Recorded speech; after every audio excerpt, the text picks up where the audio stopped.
press conference is about the Katchatheevu issue and also the situation of Tamil fishermen which arises from it. Now, maybe all of you may not be completely familiar with Katchatheevu, the whole problem. So let me first explain what the issue is, and then I want to tell you today what has really transpired, which has created the issue, and why that issue is today relevant to all of us. Why are we debating it today? In 1974, India and Sri Lanka, in June 1974, concluded an agreement where they drew their maritime boundary. And in drawing the maritime boundary, Katchatheevu was put on the Sri Lankan side of the boundary. This agreement of 1974 had three other clauses. One clause which said that each country shall have sovereignty and exclusive jurisdiction and control over the waters. The second clause, Article 5, it gave to Indian fishermen that they will continue to access Katchatheevu as hitherto and will not be required to obtain travel documents. And the third one, that the vessels of India and Sri Lanka will enjoy in each other's waters such rights that they have traditionally enjoyed. So this was the agreement which was reached in 1974 in June.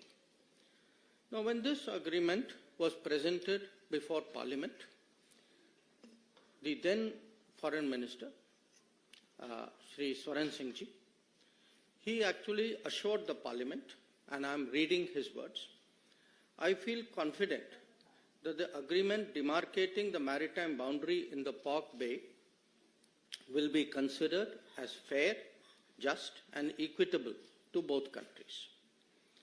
At the same time, I wish to remind the honourable members that in concluding this agreement, the rights of fishing, please note, the rights of fishing, pilgrimage and navigation, which both sides have enjoyed in the past, have been fully safeguarded for the future.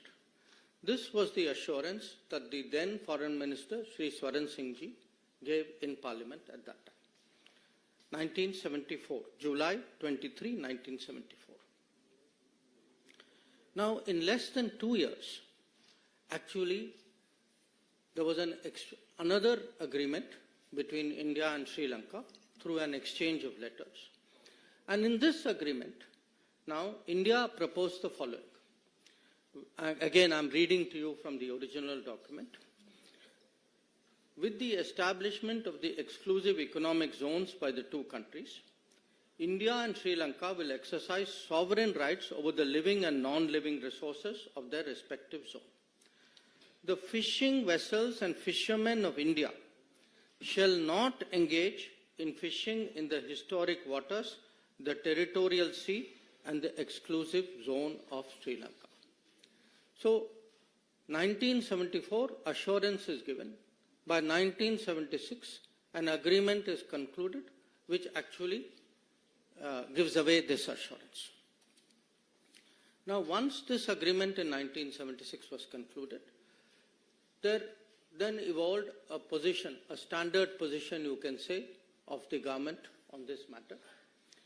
And I'm reading to you an example. This is from 2006. It is a question which is answered by the then Minister E. Ahmed on the floor of the Parliament.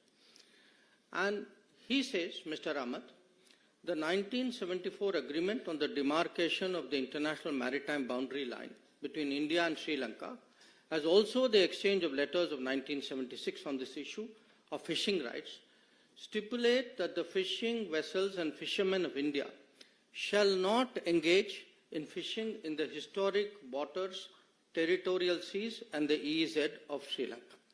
So this is now the position which is taken by the government as a regular position. I am only giving you one example from 2006. So what has happened? What has been the consequence of this? In the last 20 years, 6,184 Indian fishermen have been detained by Sri Lanka. 6,184. And in the same period, 1,175 fishing vessels, Indian fishing vessels, have been seized, detained, apprehended by the Sri Lankans. So this is really today the background. This is the issue that we are discussing. Now you can ask, why are we discussing it? And the answer is, in the last 5 years, in the Parliament, in the Consultative Committee, we have repeatedly, this issue, Katchatheevu issue and the fishermen's issue, has been repeatedly raised by various parties, by all parties, I would say. As I mentioned, in Parliament, it has come up as Parliament question. It has come up in debates. It has been raised in the Consultative Committee. And in fact, Chief Minister of Tamil Nadu has written to me numerous times. And my record shows that to the current Chief Minister, I have myself replied 21 times on this issue. So please understand, this is not an issue which has suddenly surfaced. This is a live issue. It is an issue which has been very much debated in Parliament, in Tamil Nadu circles as well. It has been the subject of correspondence between the union government and the state government. And as I said, 21 times I have myself replied to letters. Now, every political party in Tamil Nadu has taken a position on this. And here, one of the reasons why we are debating it is, in looking at these two issues, the Katchatheevu issue and the fishermen issue, two parties, the Congress and the DMK, have approached this matter as though they have no responsibility for it, as though the situation is for central government, today's central government, for them to resolve. There is no history to this. This has just happened. They are the people who are taking up the cause. That is the way they would like to project it. So the purpose of the press conference today, why I am talking to all of you, is we believe that the public has a right to know. The public has a right to know, how did this situation come about? How was Katchatheevu, how was the 1974 agreement reached? How was Katchatheevu given away? How was the fishing issue handled? Because please understand, the fishing issue actually emanated from a 1976 agreement. So there are two agreements we are talking about. So because these have been live issues, because they have been discussed earlier also in Parliament, two documents were sought from us as an RTI request. And these were provided. One was a document about Ministry of External Affairs, summary background note for the meeting of the Informal Consultative Committee in 1968 on this issue. And the second was a record of discussion of a meeting between the then Foreign Secretary and the then Chief Minister of Tamil Nadu, Honorable Kalaignar Karunanidhi, in June 1974. Now, the point today is, we know there are two agreements. We know there's a 1974 agreement. We know there is a 1976 agreement. We know who did this. How has the situation arisen? What we do not know is who hid this, who has been party to it, what has been concealed from the public, and we believe it is the right of the public today to know how did this situation come about. Now, with regard to the Katchatheevu issue itself, there have been claims and counterclaims. India had its arguments. Sri Lanka had its arguments. In fact, in one of the two documents, both documents actually, but one has more detail than the other, these claims have been spelled out in some detail. India's claim is mainly that the Katchatheevu Island belonged to the Raja of Ramnath and that he had it from the time that East India Company assigned it to him. It was part of his zamindari rights, and these rights also included fishery, and also that later on these rights moved from the Raja of Ramnath to the Madras government. A second argument was that during after independence, for many years, Indian customs regularly went to Katchatheevu, and this was not obstructed. And the Indian view also was that there was absence of any documentary evidence to show that Sri Lanka had an original title to Katchatheevu. So these were largely the Indian arguments. The Sri Lankan argument, which also this document, which has been obtained under RTI, has released, was that according to them, they have records which go back to the 17th century, and that they also feel there were some conferences where which looked at their claim in a more positive manner. This is their claim. Now, what actually happened on Katchatheevu was, after both India and Sri Lanka became independent, there were issues between the military of the two countries about using this island. And that's how this issue actually came up as an issue between the governments. And from the 1960s, this issue picked up. And it was particularly discussed. There were many discussions, but I think the most important one was a discussion in 1974, few months before the Katchatheevu Agreement was done, when the then Sri Lankan Prime Minister, Sirimavo Bandaranaike, came and met Indira Gandhi ji, who was then Prime Minister of India. So this broadly is the issue. These are the claims. But as I said, we know who did it. We are today looking and discussing who hid it. Now, in all of this, whenever there is a territorial dispute, it is natural that there is a request. You take a legal view of what is the claim. So at this time, the legal view was actually originally sought from the then Attorney General of India, Shri M.C. Setalvad. Many of you would be familiar. He was a very famous person. He was a legal luminary. Now, it's very interesting.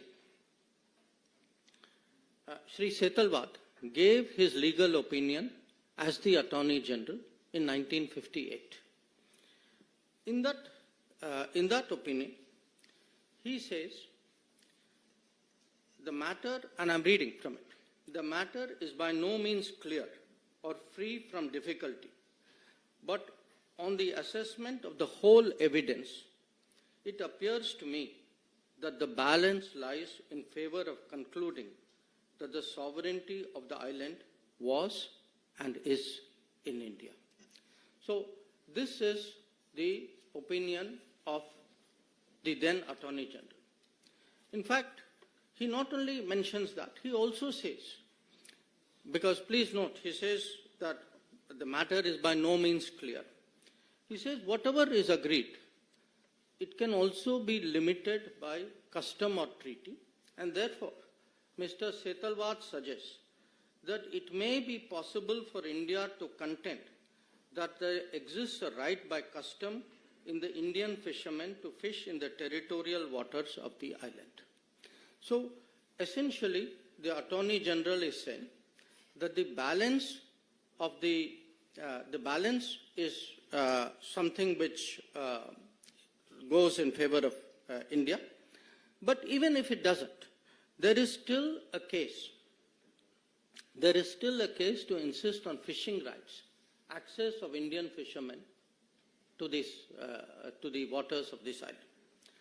Now, interestingly, other than the Attorney General, you know, the Ministry of External Affairs also has a legal department.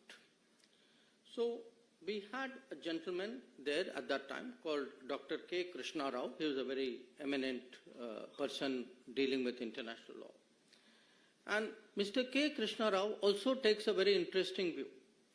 He says, I'm not suggesting that we have no case at all, but I submit that our legal case in this connection may be used to obtain fishing rights around the island. So what we have essentially is, you have the main legal people, and please bear in mind, we are talking 1958 and 1960. The main people actually saying, look, we have a case, it may not be 100% case, we don't know where this case may go, but at least we should insist minimum that we should get fishing rights.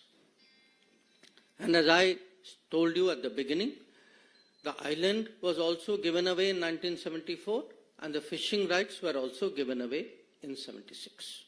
And whether in 74 itself, was there any sincere effort to press for fishing rights? I think I'll leave it to you to conclude, because 1976 shows otherwise. Now, if this is the situation, you will ask, how did this happen? Now, how did this happen has many aspects to it. One, and perhaps to me the most basic, I would say recurring one, is actually the indifference shown by the central government, by the prime ministers of the day then, about the territory of India. That fact is, they simply did not care. And to demonstrate that, I think if one looks at, again, this is there in one of the documents of the released under RTI. This is an observation by the then Prime Minister Jawaharlal Nehru in May of 1961. He says, he writes, I attach no importance at all to this little island, and I would have no hesitation in giving up our claim to it. I do not like matters like this pending indefinitely and being raised again and again in Parliament. So, to Pandit Nehru, this was a little island. It had no importance. He saw it as a nuisance. Why are people bringing it up again and again in Parliament? So, for him, the sooner you give it away, the better.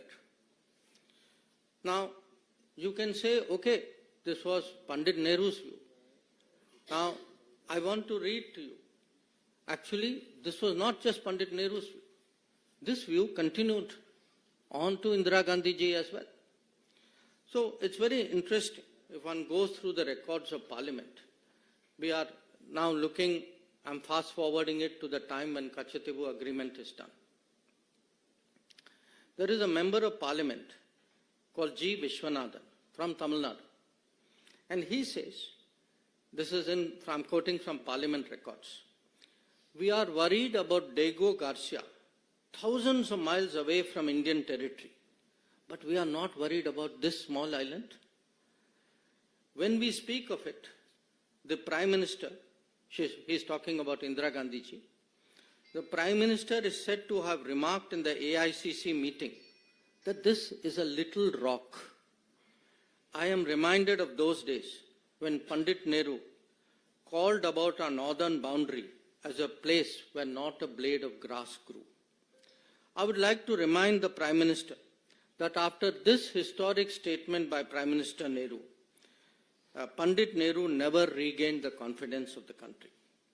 This is going to happen to the Prime Minister when she says this is only a little rock and that there is nothing to worry about the territories of our country.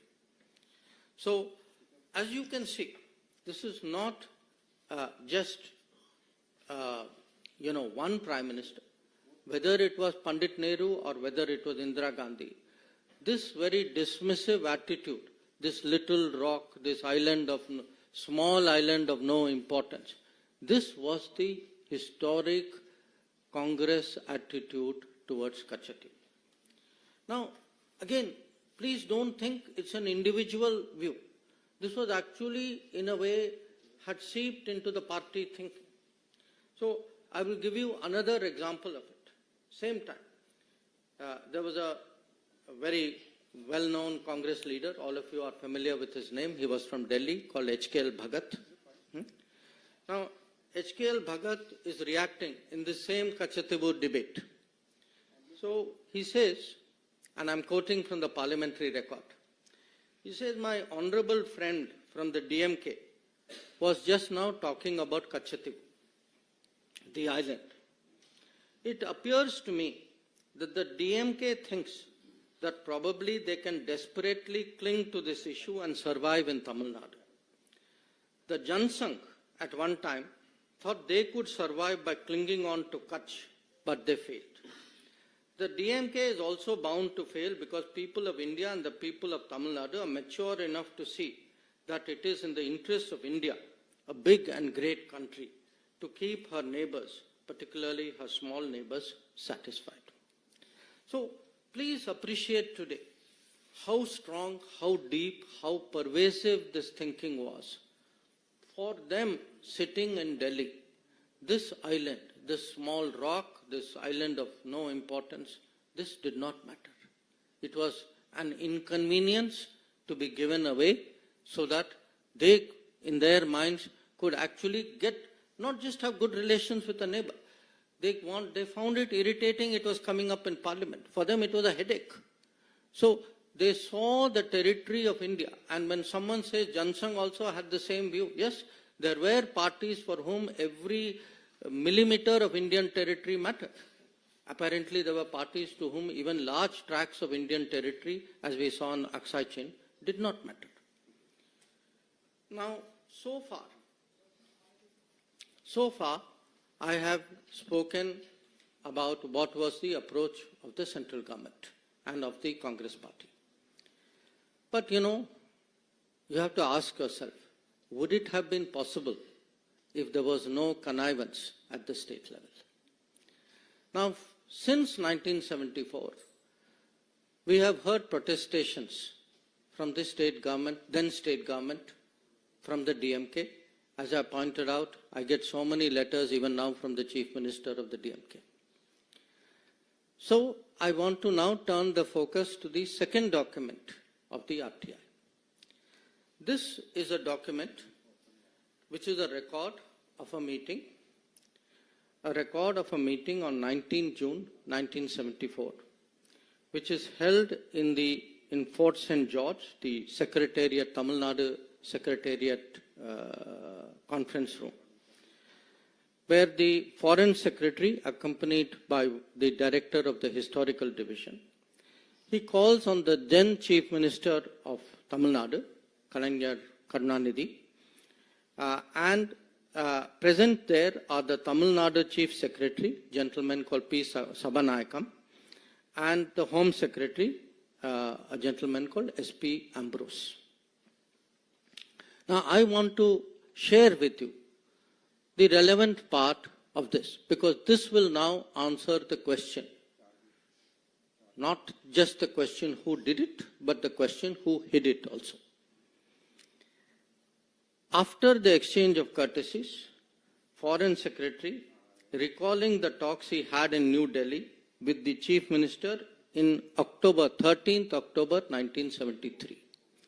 So please note, we are talking 19 June 74. So talks have been going on between the Foreign Ministry, Union Government, and the Chief Minister from 1973. So, recalling 13th October 1973 and with the Chief Minister, Secretary and other officials of Tamil Nadu in Madras on 14th October 1973, before the Indo-Sri Lanka official level talks in Colombo on 15-16 October 1973. So, the key point is, 1 year before the Katchatheevu agreement, already then Union government and then state government led by DMK were already, the Chief Minister, up to the level of Chief Minister, were already discussing this agreement. And they are discussing this agreement before they actually go into talks with Sri Lanka. Now, then it says, Foreign Secretary said, the purpose was to keep the Tamil Nadu government fully informed. Please note these words, fully informed of the developments in the talks with Sri Lanka and get the benefit of the views and negotiations of the Tamil Nadu, views and suggestions of the Tamil Nadu authorities. So this is actually the truth. The truth is, for a party which has been saying, how was Katchatheevu given away? How was state government not consulted? How could the union government have done this?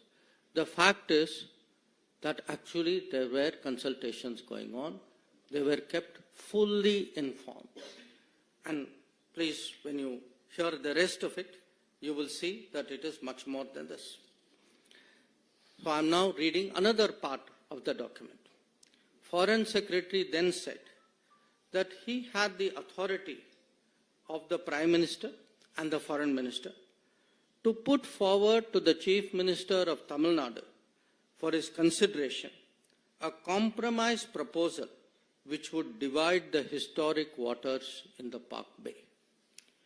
So here it is. It is not even that they are being informed after the event. They are actually being consulted 1 year ahead. The key proposal is now actually being put forward to the Chief Minister. And the Foreign Secretary then proceeds, the next paragraph will show, he proceeds to explain this in great length. Now, at the end of the conversation, again I am quoting from the document, on the substance of the proposal, the Chief Minister indicated that he was inclined to accept the suggested solution. Then it goes on. The Chief Minister, having once again signified his general acceptance of the suggested solution, said that for obvious political reasons, he could not be expected to take a public stand in favor of it. The Chief Minister, however, assured Foreign Secretary that he will help keep the reaction at a low key and will not allow it to be played up. The Foreign Secretary appreciated this gesture and stressed that nothing should be done to embarrass the central government or turn this affair into an issue between the center and the state. So, the fact is, we know today actually not just who did it, but also who hid it, who were all the parties who were responsible for the 1974 Katchatheevu Agreement. Also, how the fishing rights were terminated in 1976. So, if we have today a situation, as I shared with all of you, that in the last 20 years, if this many, if 6,184 fishermen were detained, if 1,175 boats were detained, you all know who is responsible. So, for today, it is important for the public to know, it is important for the people to judge. This issue has actually been hidden too long from the gaze of the public. So, we believe today that, at a time when there are big debates and decisions going on in this country, that the full truth on Katchatheevu and on Tamil fishermen's activities and right of living should be placed before the public. That was the purpose for this press conference. I thank you for your attention in listening to me.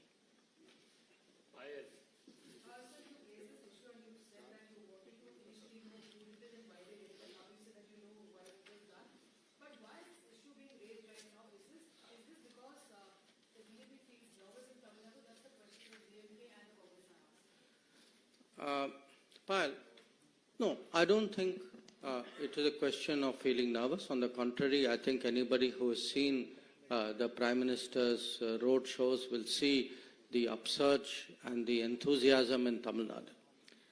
It is being raised because it has been very much a public issue. I mean, as I said, look, 5 years. I myself have written 21 times to the Chief Minister Stalin of Tamil Nadu. Every meeting, please look at the parliament records. You know, anything, there was a discussion even on an anti-piracy legislation. The DMK members stood up immediately and said, Katchatheevu, Tamil Nadu fishermen, we support it. But they should take responsibility for the actions of, their leader and their party and the state government which they led. And so should the Congress. I mean, if their policies, their conscious decisions and things which they had as a deal between them, if this deal led to this situation, they should own up to it. And why am I bringing it up? I am bringing it up today because fishermen are still being detained. Boats are still being apprehended. Issue is still being raised in Parliament. But it's being raised in Parliament by two parties who actually did it and say, oh, I had nothing to do with this. So I think the truth must come out.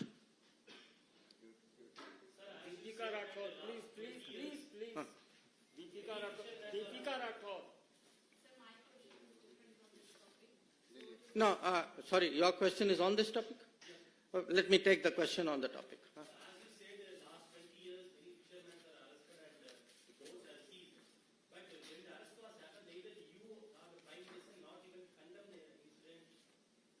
No. Excuse me. Whenever there was an arrest, how do you think the people got released? They got released due to our efforts. I have myself, Prime Minister has taken it up with the President of Sri Lanka, with the Prime Minister of Sri Lanka. I have taken it up with my counterparts. Our embassy is working on it. So, it's very good to give statements from Chennai. The people who do the work are us. And we are doing the work because of a situation which people in Chennai and then people in Delhi put us into. So this is not a question of condemning it. We are the people who get the fishermen released. We are the people who got the boats back. So let's get the record straight. So please.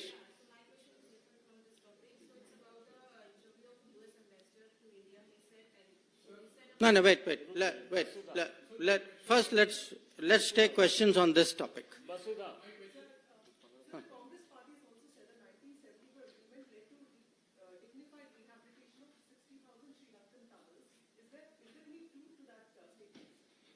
I think if you look at the 1974 agreement, that agreement there's nothing in that agreement which shows that there is any other benefit other than what is there in the agreement.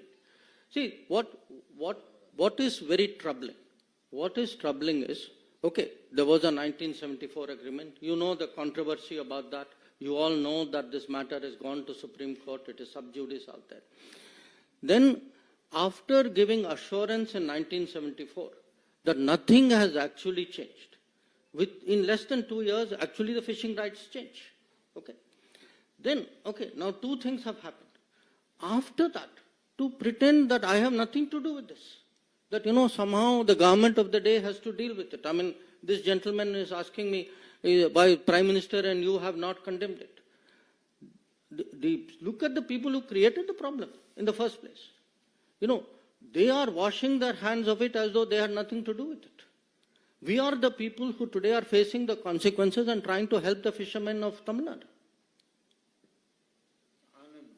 Sir, the economic impact, almost 50 years, 48 years to be precise, since actually this happened, this deal was signed. What has been the economic impact? And you have already talked about the boats and the people there who have been arrested and taken out of the prison from that issue. See, what has happened is these agreements have been done. Okay? The result of these agreements today is a situation which is a source of great concern. Okay. Now, what is important for people to know is how did this situation come about? Who is responsible for it? So that we can now find solutions. We have to find a solution. We have to find a solution to the livelihood pressures on Tamil Nadu fishermen. We have to find it. Obviously, it has to be something that we'll have to sit down and work out with the Sri Lankan government as well. And in fact, we have made great efforts. On the contrary, we have tried to, this government has tried to support them through various schemes by giving them, support for longliners, which will take them further away into the sea, by trying to support the fishing industry out there, by trying, wherever there is an apprehension, by working out procedures and getting them back. So we have given, 100% support and more for the fishermen. But somewhere we have to be honest about how this situation came about. And I think particularly because people are politically posturing. The same people who connived at all this are today standing up and trying to pretend to be champions of this fisherman.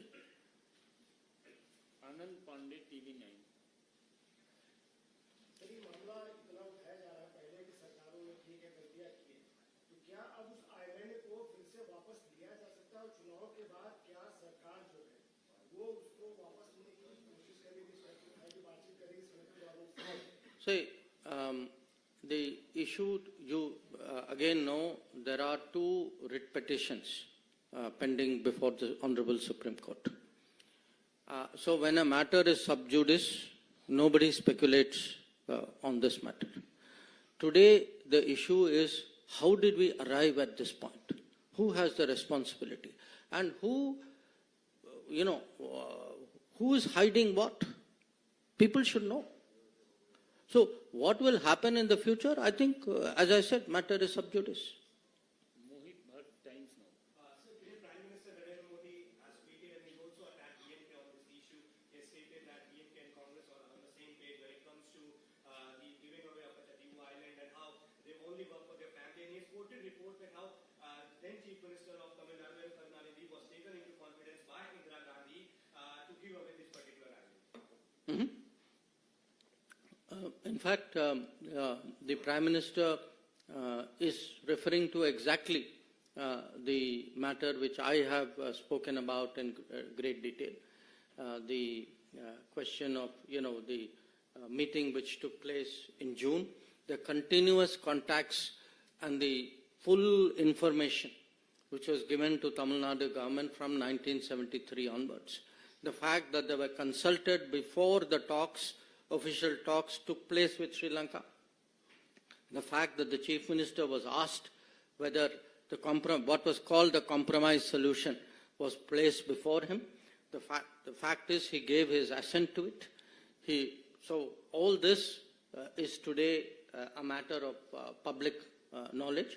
So the reality stands, in the glare of sunlight, that the right to information has shown to the people of Tamil Nadu that actually the DMK very much connived with the Congress party in 1974 and thereafter in creating the situation which has happened. Sir, I asked to say, why did then Chief Minister Karnataka accepted to give the rights of Katchatheevu to Sri Lanka? Is there any political pressure or is there any reason? You should ask DMK that question, no? Sir, do we have any updates on the number of Indians still left in the Russia today, Warsaw? In what? Russia today, Warsaw, because yesterday also. Oh, okay. So this is not. I'll come to your question. Anybody else on this question? Huh.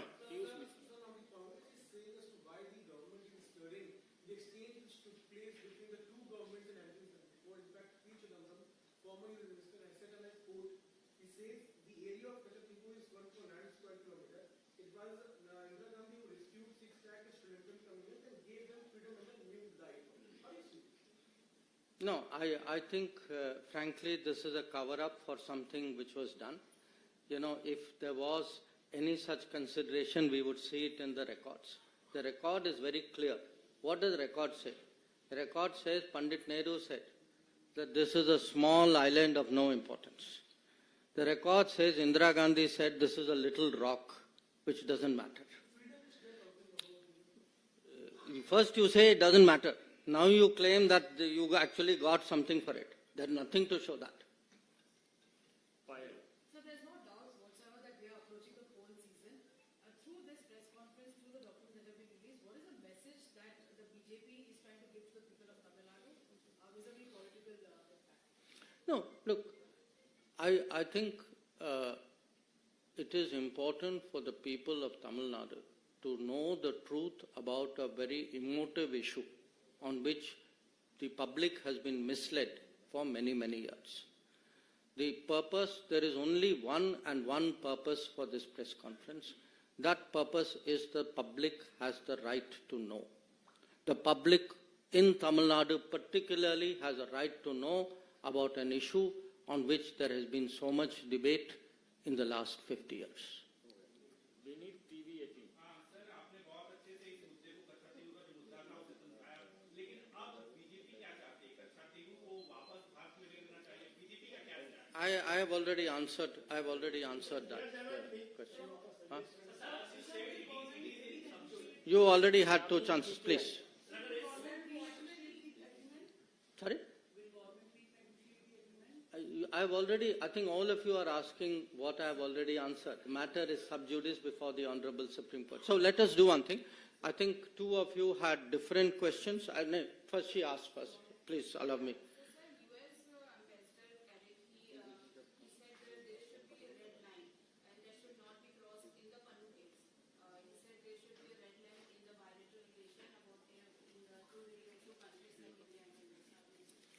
See, the U.S. ambassador, as an ambassador, obviously will say what he thinks is the thinking of his government or the position of his government.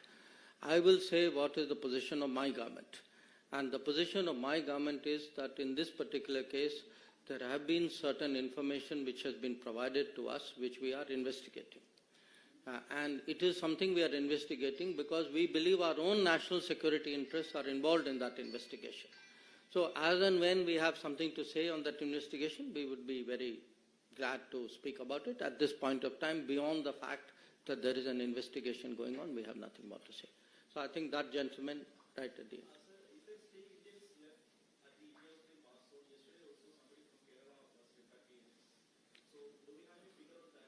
You know, I had the Ukrainian foreign minister in Delhi just 2 days, 3 days ago.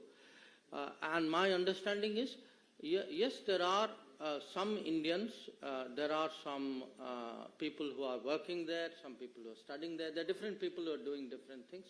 So there are some people who have chosen to go back. Again, I want to say, we had given advisories asking people not to put themselves at risk.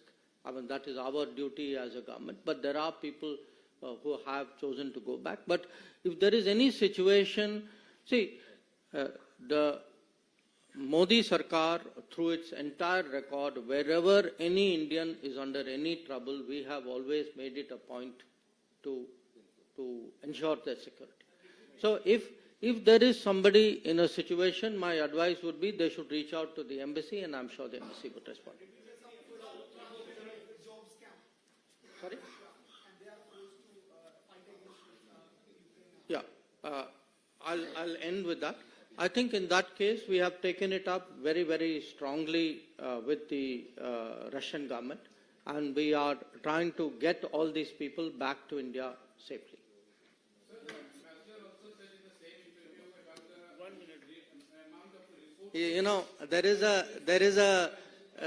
The MES spokesman does his weekly press conference. Please let him earn his salary also. So I think today the purpose of my press conference was on one issue. And once again, I thank you all for making the effort to come in the morning.